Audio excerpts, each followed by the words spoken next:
Hi, this is Rob Simons with Coach.Win. Today, I'm with the co-founder of Coach.Win, John Lund. Good morning, John.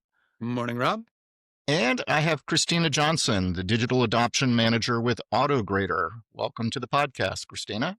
Thanks. Glad to be here. So today we're talking about digital adoption.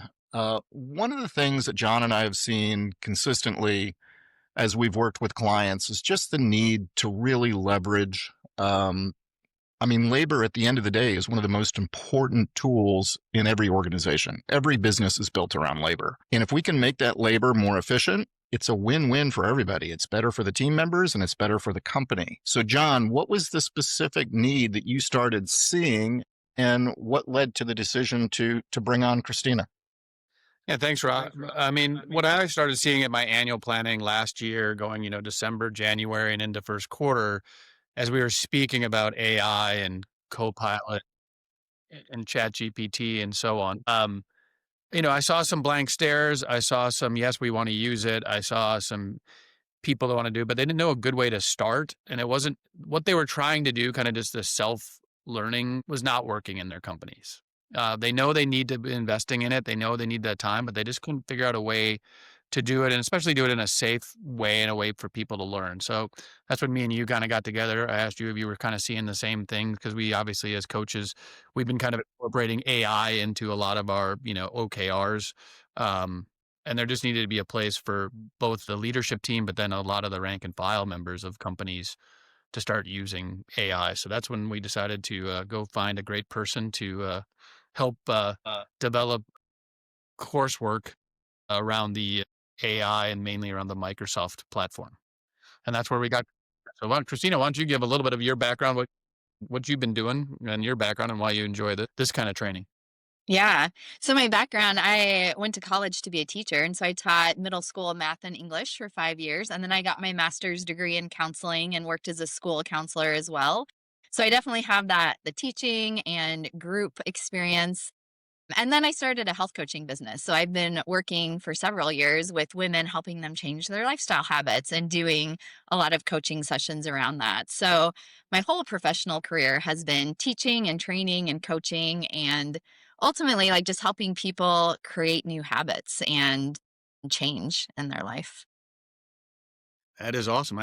If you can help middle school children, you can certainly help a lot of my clients. I've said that often. If I can teach math to middle schoolers, then anything else You can do after anything. that feels like a piece of cake. Exactly. So that's when we started putting together this, and Christina's done a great job of really putting together the curriculum, and we kind of came up with the best practices on how we bring this about for our companies, our clients, to help them drive that efficiency that's out there. I mean, whether it's 5% efficient, 10%, 15, 20%, depending how well you get into it, you can really drive efficiency, which is fun.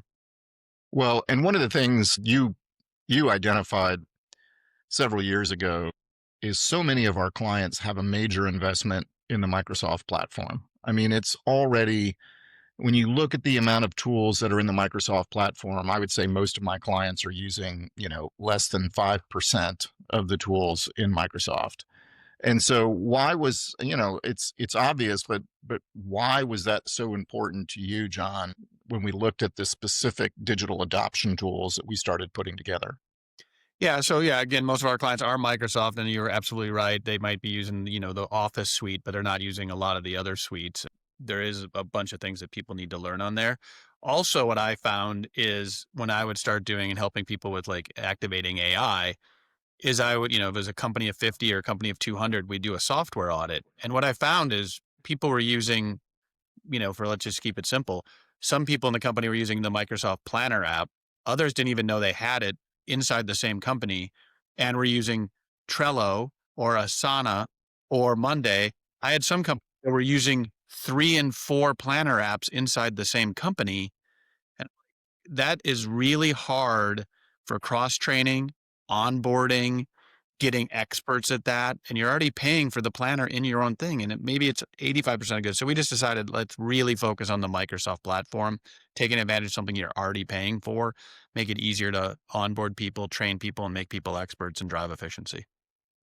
Yeah, I was just working with a client earlier this week, and there was a long conversation about the number of logins that they have to maintain across multiple software platforms, and it's just so frustrating. And I was introducing them to the concept of TeamFlect for goals organization. John just recorded a great podcast on TeamFlect.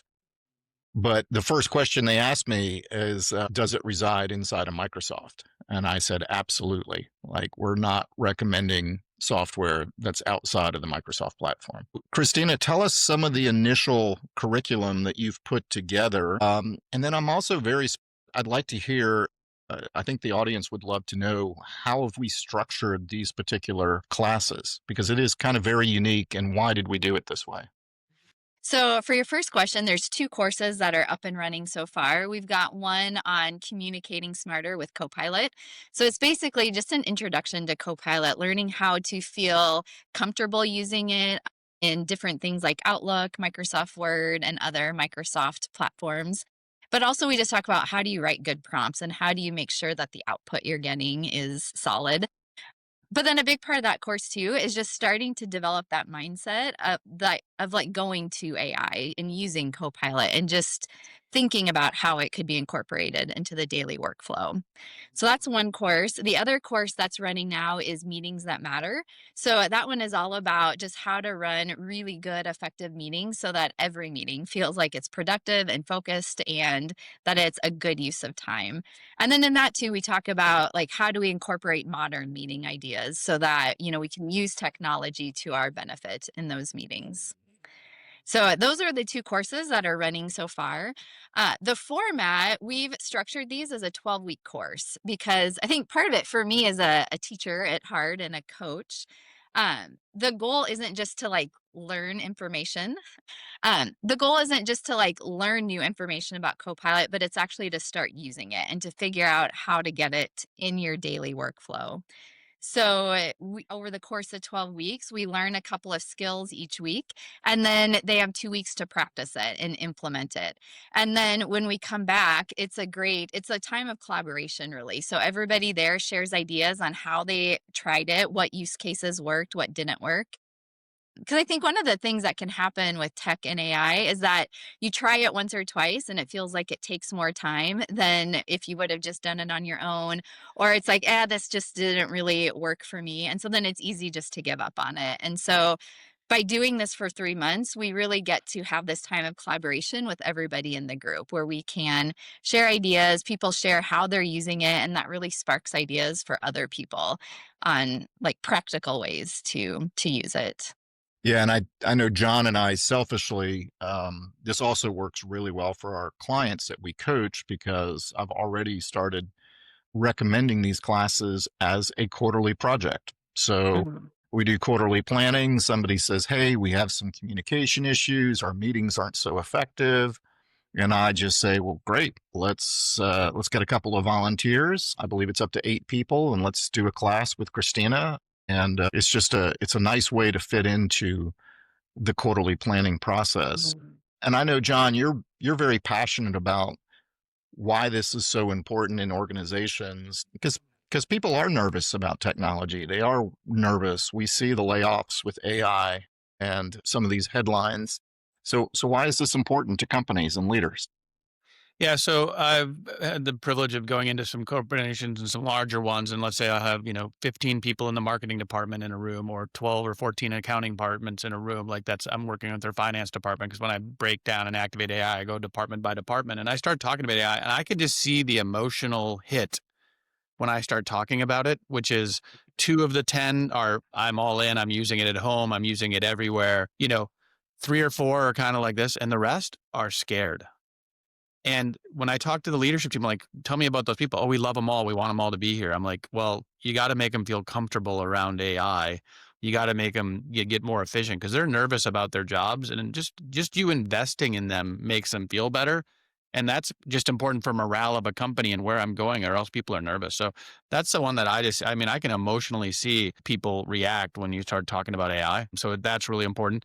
Then just on a competitive landscape, if you're not getting 5, 10, 15% more efficient as you're growing and getting better in labor, it's not going to take long to fall behind, right? I mean, you were absolutely right on some of the layoffs. There was a couple more this morning of 1,200 people, 1,500 people, a gentleman on CNBC yesterday that took 15 roles down to 3 roles because because of the chatbot is doing such a good job of answering 75% of the first level questions, right?